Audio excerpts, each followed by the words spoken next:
Bonjour tout le monde! Alors il y a quelques semaines, je discutais avec un ami qui me vantait les mérites d'une formation extraordinaire qu'il avait suivie. Il me disait que grâce au formateur, un expert en neurosciences, il avait appris plein de choses fabuleuses sur le cerveau. Il lui a expliqué que nous n'avons pas un, mais 3 cerveaux, dont un cerveau qui s'activerait quand on a des comportements impulsifs et qui s'appellerait le cerveau reptilien. Et là, il a bien vu à ma tête que j'étais pas forcément très réceptive à son discours. Du coup, il me sort l'argument de choc. Mais si, c'est une vraie théorie, ça vient des neurosciences. Alors ça, en ce moment, c'est le mot magique. Il suffit de placer le terme neurosciences ou quantique, ça marche aussi, et tout de suite, ça donne beaucoup plus de poids scientifique à ce que vous dites. Enfin bref, pour revenir à notre histoire des 3 cerveaux, j'ai demandé à mon ami pourquoi alors on n'apprend pas ce modèle dans le cursus de psychologie. Parce qu'on a quand même pas mal d'heures de neurosciences, d'autant plus que cette théorie n'est pas non plus enseignée en école de médecine. Alors pourquoi ? Eh bien la réponse est très simple, c'est parce que cette théorie est fausse. C'est ce qu'on appelle un mythe, ou plus précisément un neuromythe, en référence évidemment aux neurosciences. Dans cette vidéo, vous allez savoir d'où vient ce neuromythe et surtout pourquoi on continue encore à y croire. Alors vous allez tout savoir et ça commence maintenant. Alors, comment est né ce neuromythe? Tout a commencé dans les années 60, lorsque Paul MacLean, un neurobiologiste, imagine un nouveau modèle de notre cerveau. Il fait l'hypothèse que nous avons 3 cerveaux, enfin 3 couches de cerveau, chaque zone serait séparée et aurait une fonction bien distincte. Il y a d'abord le cerveau reptilien, qu'on aurait hérité de nos ancêtres les reptiles, qui serait une sorte de cerveau primitif qui gérait en fait les besoins de base comme manger, boire, dormir. Mais il serait aussi à l'origine de nos comportements instinctifs. Par exemple, quand tu t'énerves à la machine à café parce qu'elle ne fonctionne pas, ça, ce serait dû apparemment à ton cerveau reptilien qui s'active. Ce serait un peu comme un réflexe de défense en fait. Ouais, alors rien qu'en le disant déjà, c'est... Par-dessus ce cerveau viendrait une seconde couche, appelée cerveau limbique. Et c'est dans cette région que toutes nos émotions prendraient naissance. Puis il y a une dernière couche, plus récente, nommée néocortex. Ce serait la zone responsable du raisonnement et de la pensée logique. Selon MacLean, le néocortex est une spécificité de l'être humain. C'est en fait un peu la partie qui nous différencierait des animaux. Ouais, c'est un peu ce qui ferait de nous des êtres uniques en fait.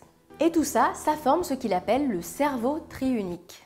À l'époque, ça semblait logique de penser que ce modèle était vrai parce qu'on n'avait pas la possibilité de vérifier ces hypothèses. Mais aujourd'hui, avec les moyens technologiques que nous avons, on est capable de voir précisément ce qui se passe dans notre cerveau.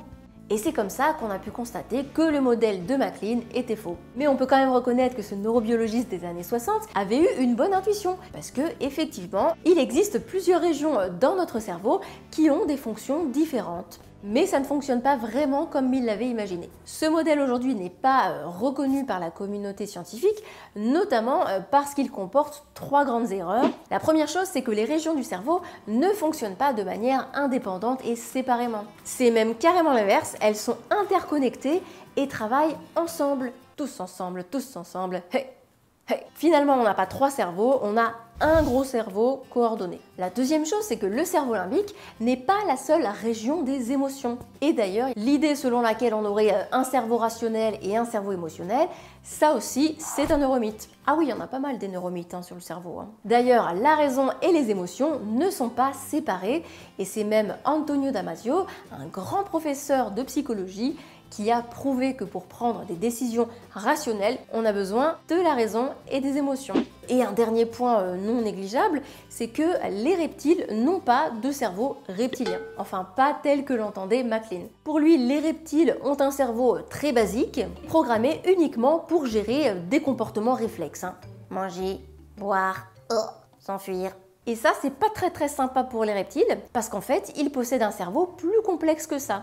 Par exemple, ils ont une zone du cerveau qui a les mêmes fonctions que notre néocortex. Alors oui, bien sûr, au niveau anatomique, il y a quand même des différences. Mais globalement, on a une structure qui serait similaire. Alors j'imagine que maintenant, vous devez commencer à vous demander, mais alors pourquoi on continue de parler de ce cerveau reptilien et de ce modèle des 3 cerveaux ? Je pense qu'il y a plusieurs hypothèses pour expliquer ça. Déjà, une théorie simpliste, comme celle du modèle des 3 cerveaux, aura toujours beaucoup plus de succès. Pourquoi? Parce qu'elle est plus facile à comprendre et plus facile à retenir qu'une théorie compliquée. Du coup, c'est celle qu'on va préférer retenir. Ensuite, cette théorie est très séduisante car avec seulement quelques petits principes, on a l'illusion d'avoir compris l'immense complexité de notre cerveau. Ah oui, il y a peut-être aussi une dernière hypothèse, c'est que les sites qui vous parlent de ce cerveau triunique, de ce cerveau reptilien, souvent utilisent les mots magiques.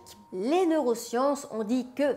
Et ça, c'est ce qu'on appelle un argument d'autorité, c'est-à-dire que ça donne plus de crédit, plus de crédibilité à ce que vous racontez. Si c'est les neuroscientifiques qui l'ont dit, c'est que ça doit être vrai. Mais en général, quand on y regarde d'un peu plus près, à part le nom de Paul MacLean, on ne voit jamais apparaître le nom des neuroscientifiques. Par contre, ce que vous allez trouver facilement sur ces sites, ce sont les formations qu'on vous propose de faire pour, par exemple, apprendre à faire dialoguer vos 3 cerveaux.